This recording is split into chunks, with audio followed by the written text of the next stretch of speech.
దేశం కోసం, దేశం కోసం, అందరి కోసం.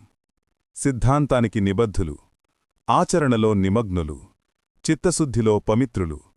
కదిలి ముందుకు రండి, దేశం కోసం, అందరి కోసం. గుండెలమీద చెయ్యి వేసుకుని కడిగిన ముత్యాల్లా ఉండాలి.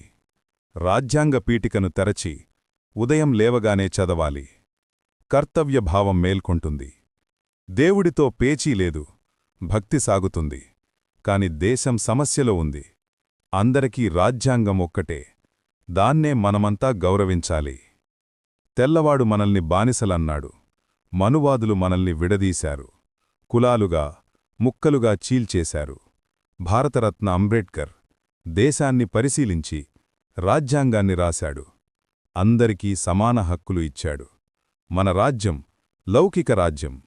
ప్రజాస్వామ్యమే మన బలం. సమసమాజ నిర్మాణమే మన ధ్యేయం.